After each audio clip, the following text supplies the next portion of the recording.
Good afternoon, everyone. This is my first official media day after being on the job for about 14, 15 months. So excited about being here, excited to have a normal season of the process of football, which we were able to do after the end of the 2020 year. A lot of great things that are happening within our program right now. We had a really good off-season, great spring. Players have done really well academically as well. Had our best semester as a program in the history of the program academically. When we finished the spring semester, just under a 3-point as a team. So there's some real positive things that we're doing as a program. Had a great summer. This is our last week training this summer prior to us starting training camp on August 4th. So a lot of positive momentum, that's occurring right now within our program that we're buying into as a team. We've had a couple of adjustments on our staff from last year. We hired a new strength coach. Done a great job with really giving our guys a chance to develop, particularly our young players, and building our depth within our program. We have a new defensive coordinator. That was the other significant change. He's a guy that has NFL experience and collegiate experience. He's been at Colorado a second time. This is my third time back at Colorado. This is his second, my third. So I really like where the staff is, the makeup of our team. Everything's moving in the right direction. As for the 2020 year, it was a positive step forward. I really felt like we accomplished a good deal of things in such a short period of time. That helped catapult us to having a good momentum going into this offseason. And we expect to take that another step forward again, going into this season in 2021. There'll be some new faces, but there are also some really significant faces that are back. So we like how things are headed, where things are headed. And we feel that we're going to do some really good things in the future of this program. So we're excited about the future. I guess with that being said, if there's anything else that I need to say, I'd open it up for questions for everyone else. And I'm sure there's a moderator. Hey, There you go. hey, Karl. Obviously, having that kind of a weird season, you were hired late and things like that.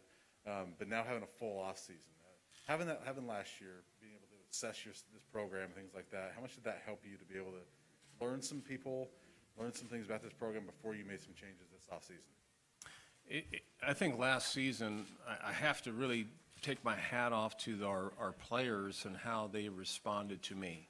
And the most significant thing that I did with our players was when I was hired on February 23rd last year, I spent that first week interviewing all of them in my office for 10 minutes, just getting a chance to, like an icebreaker kind of thing, getting a chance to get to know each and every one of them.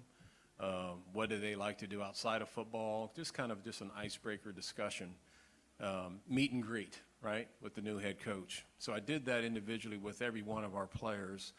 And I think that action that I made created a sense of, maybe we should trust this guy. Maybe I should, listen to what we're trying to get accomplished this year. And with all the restrictions and COVID and all that stuff and not having spring practice and not having summer, and then we came into October having our fall camp, our players just bought into every word that I said and with our staff, and they gave us the benefit of the doubt in every circumstance. So when we practiced those 25 practices to get ready for a November start, they just did everything we asked them to do, and we tried to do things in a way that was going to allow us to have some success. We didn't put the whole offense in. We didn't put the whole defense in. We only put what we thought we needed to function and play well for 6 games. And that was a really good thought in our minds that we wanted our guys to be able to execute. And so our guys did a great job of just going through that process, coaches and players, of giving ourselves a chance to compete and be successful. And I'd say it ended up, doing pretty well for us. And just as a follow-up to that, the fact that you guys did have success, you went 4-2. I know it didn't end the way you wanted, but having that success, do you think that helped enhance the trust that they have in you? I hope so. I absolutely hope so, because they did everything I've asked, and it did kind of accumulate to being successful, and we know that was just a step in the right direction. And we didn't like the ending of our season, and I think that's the other part that motivated us in the off season with how that looked, to make sure we don't look like that again. And these young men have done a great job. They really have. But I do think, Brian, they have given me the benefit of the doubt. And that's all that I can ask for as a head coach. Thank you. Coach Lynn here to State Line Power 5. How you doing? I'm doing great. How you doing? Doing all right. Your quarterback situation. Over the spring, J.T. Stroud and Brandon Lewis battled it out. And then Sam Neuer transferred right after the spring. So approaching fall camp, can you let us know how this quarterback situation is shaking up? If it's a two-man race, or is it still wide open, or are you leaning on one particular quarterback? The fairest thing I would say is it's a two-man race. It really is. At first, if Sam was still in our program, he would be the guy that they would have to beat out, right? He was our returning starter last year, but Sam decided to transfer, and he's up at Oregon State now. So it's a two-man race between Brandon Lewis and J.T. Stroud, and we think they're both very, very qualified, capable players. And if you remember what Brendan did in the bowl game, his first time playing college football at the end of the season in the bowl game, and I would say he had a passing grade. He played pretty well. He did some really positive things that I would say any first-year quarterback might have done poorly, and he was able to do those things in a positive way. So that confidence from the bowl game has given him a great level of confidence going through the whole offseason, going through spring. So he's a completely different player now than where he was last fall. And then I would say with J.T. Stroud, being a kid that just transferred in a short period of time, he digested our offense. And he spent the overtime hours to do that and to get him a chance to compete. And both of those guys have great leadership qualities as well, along with their physical talent. They have really good leadership qualities. All of our players offensively respond to both of them in a positive way. It's not like they dislike one and like the other. They both, everybody on offense really thoroughly enjoy both of those guys under center. So it's a great competition between that two-man race with those two. And when will we make the determination? That'll be somewhere in the middle of training camp, I would say. But I would say at least not for the first couple of weeks.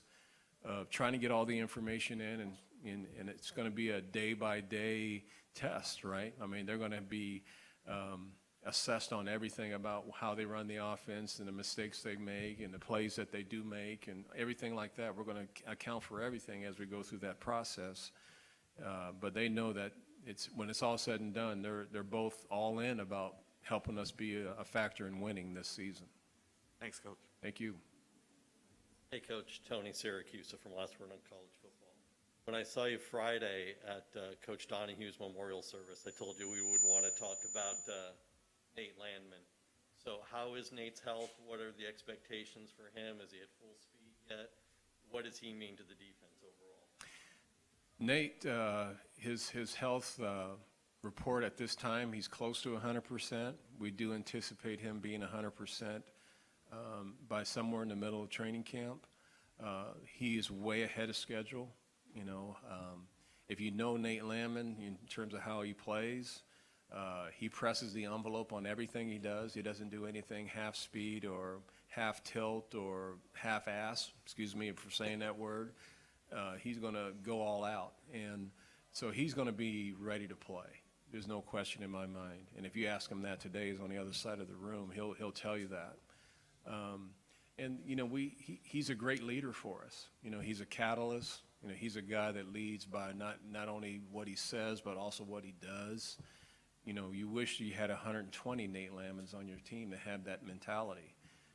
But he's really one of those key pieces to our defense. Now, the better part of this thing is that we did build our defense through the portal and some other acquisitions on our team, that he doesn't have to make every play, which is what he did in the last couple of years.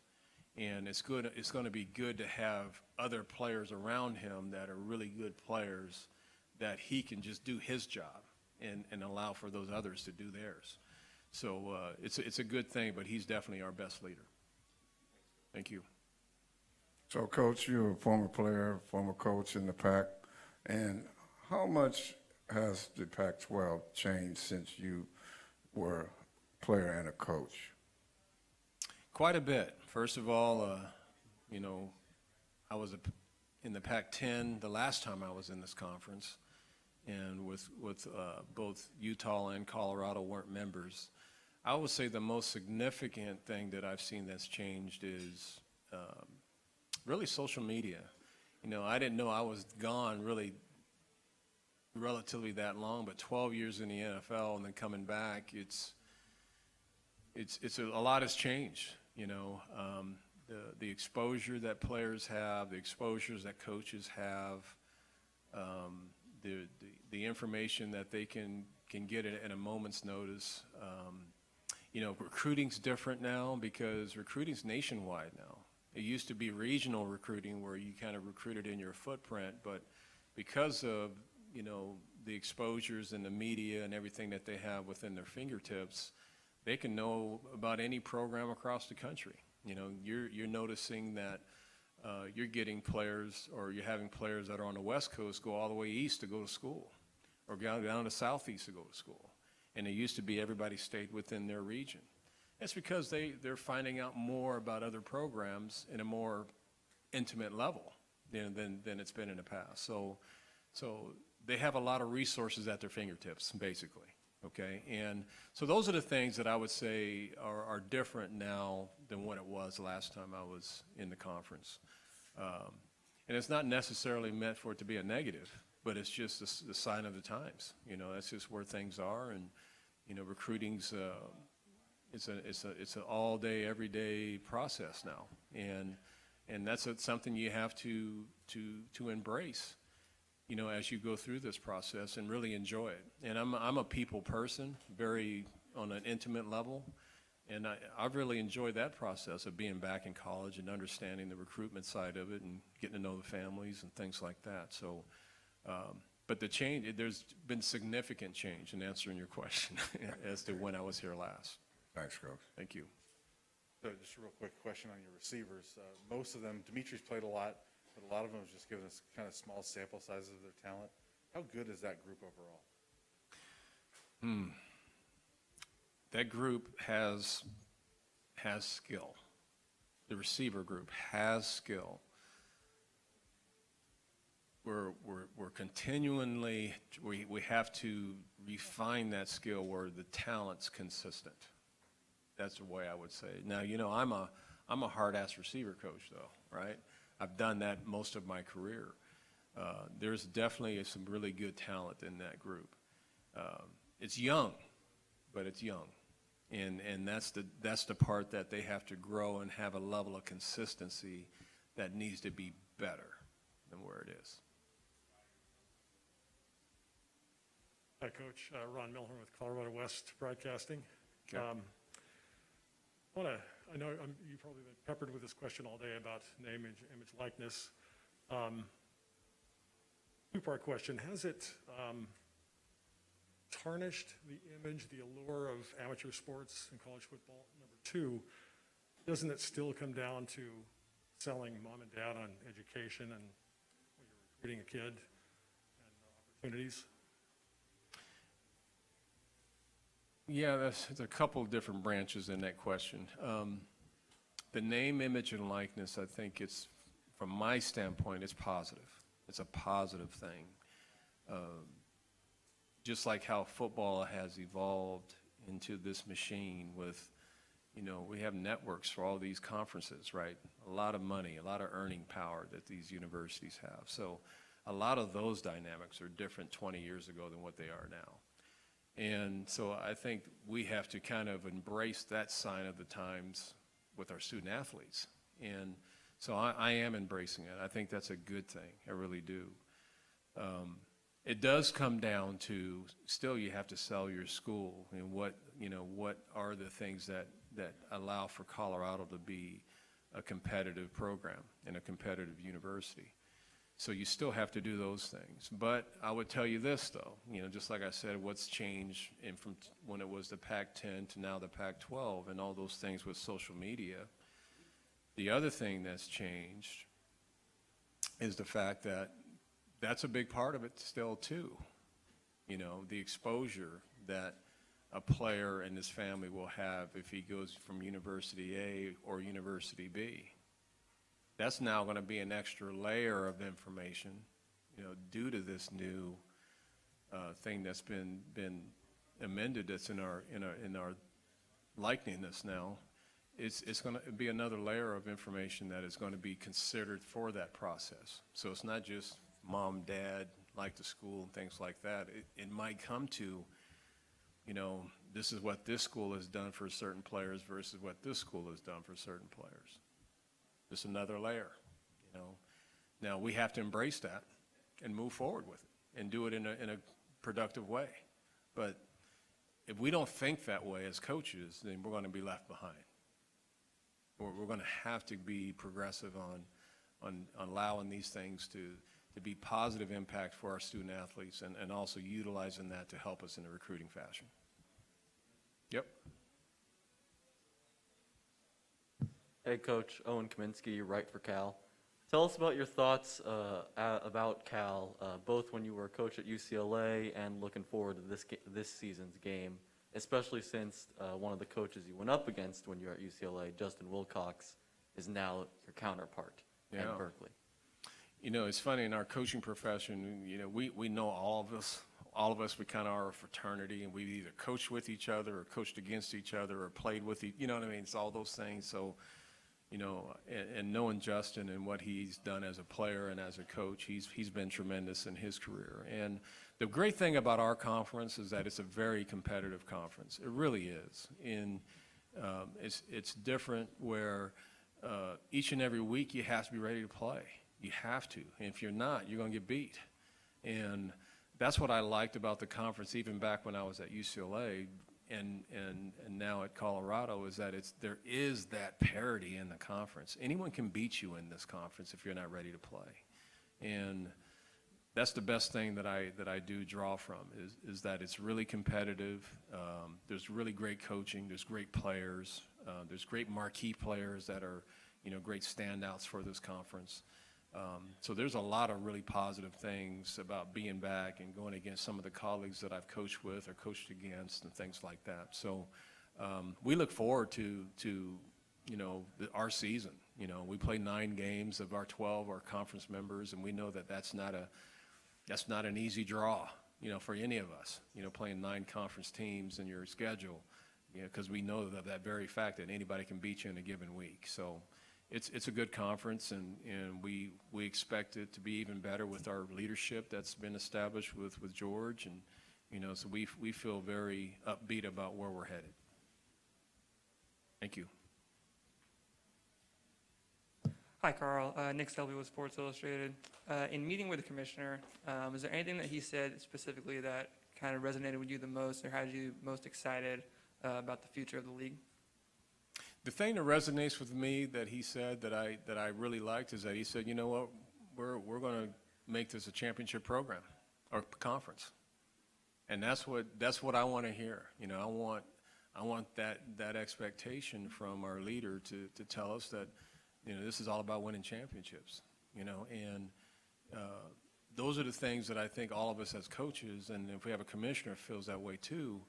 We need to have that more relevance and significance in the CFP. So that's what it tells me, is that we need to get our more teams involved in that. And I think he wants to help that process and do the things that's necessary for us to get into that next step.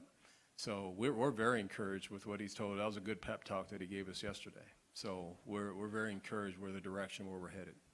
And what kind of steps are you looking for or hoping for to get the league to that level that you all want? It's going to take some steps, but, if everyone is working to do those things, it's improving your recruiting and improving your graduation, and, things like that, and is, keeping your staff intact. Those are the things that usually derail teams or programs from not having success. And so we just got to continue to stay the course that we're on right now. Colorado is making those steps of progress that are allowing for us to be competitive, and at some point in time, we want to be relevant in being in the championship discussion. And those are the things we work on a daily basis. So it's not going to take overnight success. It's going to take a gradual process to build those things, and we're well on our way and going down that road. Thank you. All right, thank you. We have a few minutes left. Any other questions?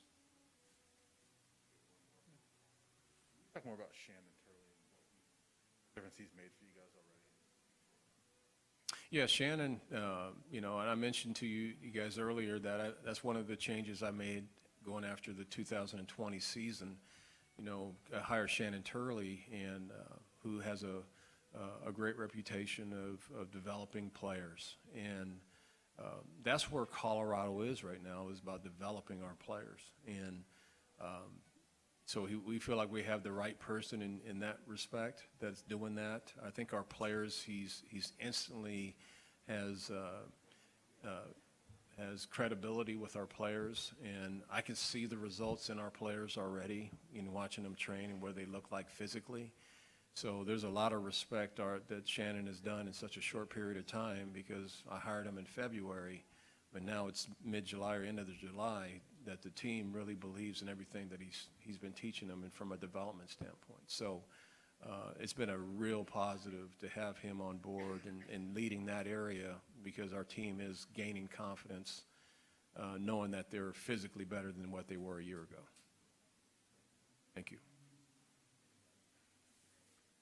Any other questions? No? Okay. You guys look like you've been here all day. Is that hearing another coach one more time all day? Here we go, right? Anyway, I hope I shared some positive news and some good stuff for you guys. Thank you. Thank you, Coach.